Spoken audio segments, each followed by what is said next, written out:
कि अब तक जो केवल बिश्नोई संप्रदाय जो है पर्यावरण के लिए और इसके लिए प्रयासरत है, हमारा ये प्रयास रहेगा कि दूसरे समुदाय भी, पूरा वर्ल्ड भी जो है इस पर्यावरण के लिए चिंतित हो। हमने पहली बार भारत से बाहर एक पर्यावरण शिखर सम्मेलन आयोजित करने का हमारी अकेडमी ने, जो कि अलग अलग भारत के अलग अलग देशों में इस पर्यावरण को लेकर, गुरु महाराज की शिक्षाओं को लेकर बहुत जगह उन्होंने अपनी संगोष्ठियां, कॉन्फ्रेंसेस आयोजित की है। पर्यावरण विदों के द्वारा उस पर परिचर्चा की जाए, इसके लिए हम यह शिखर सम्मेलन दुबई में आयोजित करने जा रहे हैं। 509 के करीब रजिस्ट्रेशन हुए हैं। हाँ जी, इसमें भारत से है और 30-40 के आसपास भारत से बाहर के प्रतिभागी वहां पर सम्मिलित हो रहे हैं, जिसमें बहरीन से भी है, यूएई से भी है और वेस्ट इंडीज से भी है। क्या ये सारे भारतीय हैं या नहीं, विदेश से भी? विदेश से भी है, विदेश से भी है। हमारे 28 प्रतिभागी जो है वो आउट ऑफ इंडिया से भी पार्टिसिपेट कर रहे हैं वहां पर। मैडम, गुरुजी ने टाबू से लेकर श्रीलंका तक की यात्रा की। हाँ जी, का मेन उद्देश्य तो जो हमारा है वो एक तो दुबई हमारी मिनी वर्ल्ड के रूप में प्रसिद्ध है। वहाँ पर हम देखते हैं कि टूरिज्म के रूप से दुबई को इतना उन लोगों ने डेवलप किया है कि विश्व के हर कोने का नागरिक वहाँ पर पहुँचता है। तो हमें लगता है कि वो एक ऐसा प्लेटफॉर्म हमें मिलेगा जिसके द्वारा हम हमारी जो गुरु महाराज की शिक्षाएं हैं, जो पर्यावरण को लेकर है, उसका हम प्रचार प्रसार जितना दुबई के प्लेटफॉर्म से कर सकते हैं, शायद दूसरी जगह से उतना संभव नहीं है। हालांकि हमारा प्रयास रहेगा कि इसके बाद हम ऑस्ट्रेलिया, यूरोप, अमेरिका तक भी हमारा प्रयास है। कितना सफल हो पाता है यह तो वक्त बताएगा, लेकिन हमारी कोशिश रहेगी कि हम उन विदेश की धरतियों पर भी अपने कॉन्फ्रेंस को करें। चूंकि दुबई एक बड़ी वाइब्रेंट सिटी है, तो परिणाम होते हैं, समय के साथ पता चलता है कि उसका क्या प्रभाव रहेगा। जो कॉन्फ्रेंस होगी उसमें जो प्रस्ताव आएंगे या जो चर्चा होगा या जिस जो निकलेगा, क्या अखिल भारतीय बिश्नोई महासभा के अधिवेशन में भी उस तरह का प्रस्ताव उससे जोड़ा जाएगा उसको लेकर? अखिल भारतीय बिश्नोई महासभा पहली बार हमारी जामानी साहित्य अकेडमी के साथ जुड़ी है। अपना संपूर्ण जितना वो दे सकते हैं तन मन और धन से सहयोग कर रहे हैं। वो ऑलरेडी दुबई पहुंच भी चुके हैं इन तैयारियों का जायजा लेने के लिए। और हमारी अकेडमी का तो मेन उद्देश्य यह है कि हम इन गुरु महाराज की शिक्षाओं का कितना प्रचार प्रसार कर सकते हैं। अकेडमी के द्वारा न केवल कॉन्फ्रेंसेस हम लोग वो है, मैं आपको इसमें आंकड़ा देती हूँ जो हमारा जो रजिस्ट्रेशन हुए हैं, मतलब ये पता करना है कौन कौन से स्टेट्स कवर हो रहे हैं। भारत से देखो मेन हमारा रहता है राजस्थान, हरियाणा, पंजाब, मध्य प्रदेश, उत्तर प्रदेश और दिल्ली, ये मेन है। और इसके अलावा मुंबई से है हमारे प्रतिभागी, बेंगलोर से है, गोवा से है। वैसे भारत में जहाँ हम लोगों के समाज के जो लोग हैं वो मैक्सिमम सब इसमें पार्टिसिपेट कर रहे हैं। मतलब ये आपके समाज की है केवल? नहीं, ऐसा नहीं कह सकते। इसमें दूसरे समाज के प्रतिभागी, दूसरे एकेडमिशियंस भी इसमें पार्टिसिपेट कर रहे हैं। आपने लोगों को बुलाया है या मतलब? हाँ, हमने इसका सब जगह, सब यूनिवर्सिटीज वगैरह में हम लोग इसका अपना वो भेजते हैं, सब जगह इसका प्रचार प्रसार करते हैं।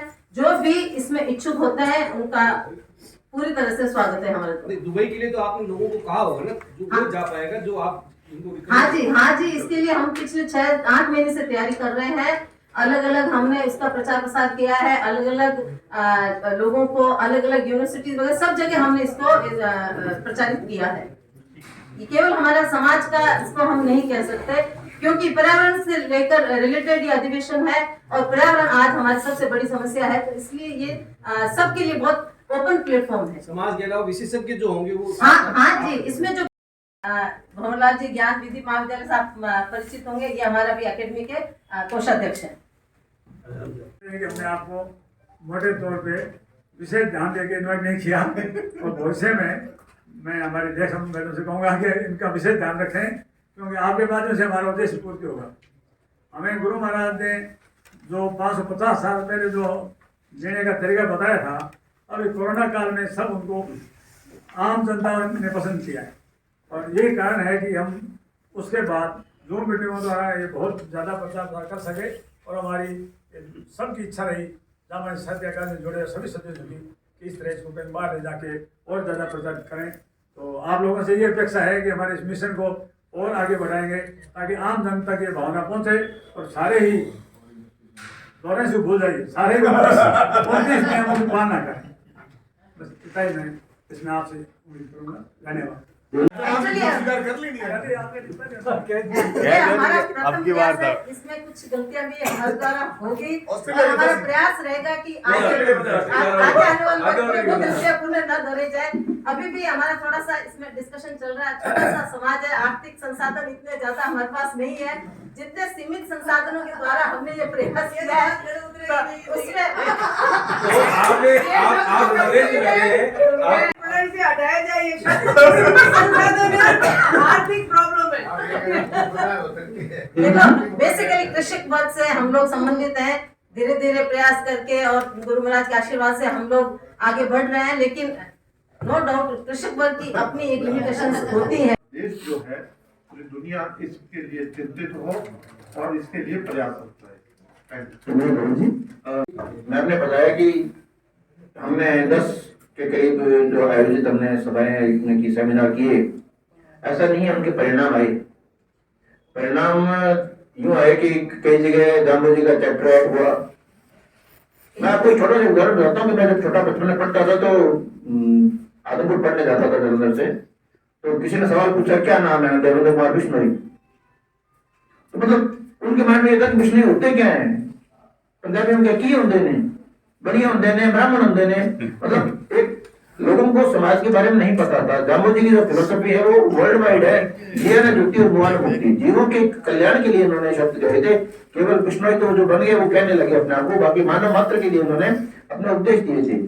तो वो जो प्रभाव आया है वो बाकी यूनिवर्सिटीज में लोगों को पता लगा भी जम्बेश्वर जैसे एक बहुत बड़े फिलोसफर हुए हैं और एक यूँ कह सकते हैं कि इन्होंने जो बातें आम लोकचार बोलचाल की भाषा में बताई वो बहुत बड़े साधु मान सकते हैं। तो दोनों चीजों के आधार पे लोगों को जानने का अधिकार है कि भी ऐसे संत भी हुए हैं जिन्होंने मानव मात्र के लिए और प्राणी मात्र के लिए और पर्यावरण के लिए यही अपने शब्द कहे हैं, वो उनके भले के लिए, कल्याण के लिए।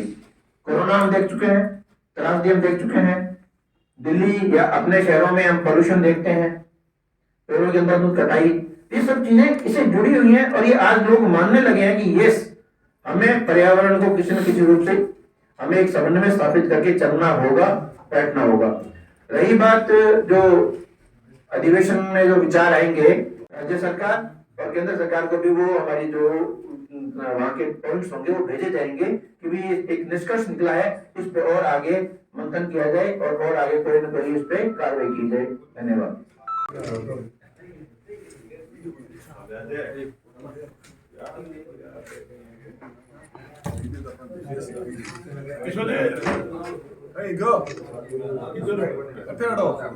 हम एक संस्था है GOUM, वो पर्यावरण से संबंधित संस्था है, उसके साथ मिलकर हम वहाँ जितने भी पार्टिसिपेंट जाएंगे, अभी 500 लोग पार्टिसिपेंट हम रजिस्टर्ड हुए हैं, बाकी और भी है, तो वहाँ हम हर आदमी एक खेजड़ी का वृक्ष लगाएंगे। हमने एक प्रोग्राम रखा है और जैसे हमने मुंबई के साथ करी थी तो कॉन्फ्रेंस तो मुंबई वाले हैरान रह गए थे कि 5,500 आदमी आज तक हमारी मुंबई की कॉन्फ्रेंस में जुड़े, रात में बीकानेर पर रहकर छोड़ दिया। तो हम अपनी कॉलेज है उसके विक्टोरिया खेल मैदान में हम लोग 363 खेजड़ी के वृक्ष वहाँ लगाएंगे और दुबई में भी जैसे अपना यहाँ राज्य वृक्ष है, खेजड़ी को बहुत महत्व दिया जाता है, वैसे ही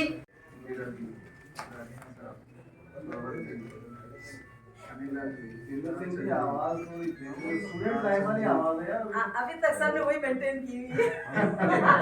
तो कभी हंसते आप सब किसी परिचय के मुताबिक नहीं है और जो मेरे सामने बैठे हैं पत्रकार उनमें से कुछ तो मेरे छोटे भाई, कुछ भाई है, कुछ छोटे बड़े भाई जैसे ही एक परिवार है। आज का ये जो कार्यक्रम के बारे में मैडम ने बताया, आप सभी लोग हर विषय की गहनता रखते हैं, जानते हैं। अनेक राष्ट्रीय और अंतर्राष्ट्रीय सेमिनार इस विषय पर हुई है, लेकिन ये अपने आप में ये समाज के लोगों के द्वारा इस सामाजिक सरोकार के विषय को लेकर की कॉन्फ्रेंस का आयोजन किया, ये भी मेरे लिए बहुत सौभाग्य की बात है। आप सब यहाँ पधारे, अपने व्यस्त समय में से निकाल कर इसलिए आप सबका भी बहुत बहुत अभिनंदन और आभार है। अब आगे जो आभार व्यक्त करेंगे वो हमारे राजेंद्र जी है, तो भी हम उनकी जो भी आभार व्यक्त करेंगे।